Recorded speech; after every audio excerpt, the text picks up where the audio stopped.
কথা, ওই ফসলের গোটা পর্যন্ত ওই জমিনে পাওয়া যাবে যদি সংরক্ষণ ঠিক মতো না করে।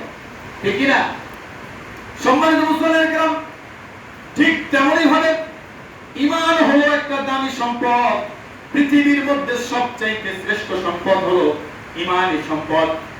এই ঈমানী সম্পদকে যদি আপনি সংরক্ষণ করতে যান, তাহলে আমলে সালেহ নামক প্যাকেট দিয়ে সংরক্ষিত করে রাখতে হবে। এই আমলে সালেহ নামক প্যাকেট যদি না থাকে, আপনার ঈমান যে কোনো মুহূর্তে বিলীন হয়ে যাবে, বিনষ্ট হয়ে যাবে, আপনি টেরও পাবেন, যে কোনো মুহূর্তে স্পট করবেন। কারণ কোন দামি সম্পদকে যদি প্যাকেটে আবৃত করা হয়, তাহলে সর্বপ্রথম যদি তার উপরে কোনো দুর্যোগ আর পরাজয় এসে পৌঁছে, তাহলে সর্বপ্রথম আগে ওই জিনিস যেটা ভিতরে দামি জিনিসটা আছে তার উপরে পৌঁছবে না তার প্যাকেটের উপরে পৌঁছবে? তার প্যাকেটের উপরে আগে আঘাত হবে। সর্বপ্রথম আগে আঘাত হানবে তার প্যাকেটের উপরে। প্যাকেট যদি তার আঘাতকে সহ্য করতে পারে, তাহলে তার ভিতরে যে দামি বস্তু আছে ওই জিনিসটা কিন্তু বেঁচে যাবে। কারণ প্যাকেট তার ভিতরের দামি বস্তুটাকে বাঁচানোর জন্য সে তার সর্বোচ্চ চেষ্টাটাই করবে। ঠিক তেমনই ভাবে আপনার ঈমানের উপরে যদি কোনো আঘাত লাগে, তাহলে আপনার যদি ঈমানের সাথে সৎকর্ম থাকে, তাহলে সর্বপ্রথম আপনার আঘাত আসলে ওই নেক আমলের উপরে আসবে। নেক আমল আপনার ওই আঘাতকে প্রোটেকশন করে আপনার ঈমানকে হেফাজত আর নিরাপত্তায় রেখে দেবে।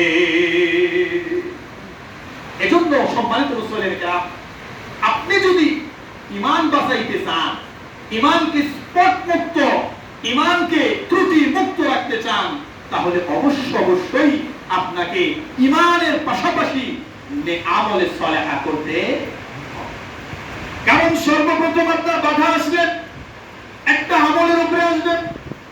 আপনি জিকির করতেন প্রতিনিয়ত নিয়মিত, হঠাৎ করে আপনাকে শয়তান পেয়ে বসেছে, সরাসরি আপনার ঈমানের উপরে আঘাত করতে পারবে না।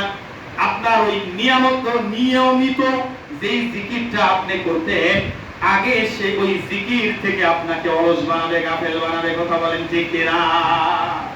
আগে আপনার জিকিরের উপরে আঘাত আসবে, তারপর আপনার দান খয়রাতের উপরে আঘাত আসবে, তারপর আপনার নামাজের উপরে আঘাত আসবে, আপনার হজের উপরে আঘাত আসবে, আপনার রোজার উপরে আঘাত আসবে।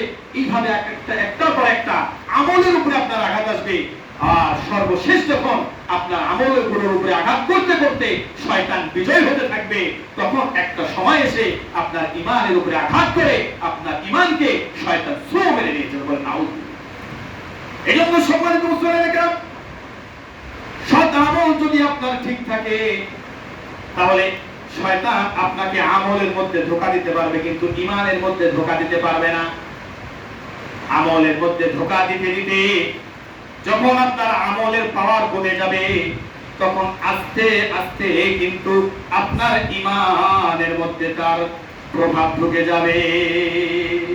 এইজন্য সম্মানিত মুসলিমরা, নেক আমল দিয়ে আমাদের ঈমানটাকে প্রোটেক্ট করে রাখতে হবে, নিরাপদ স্থানে রাখতে হবে।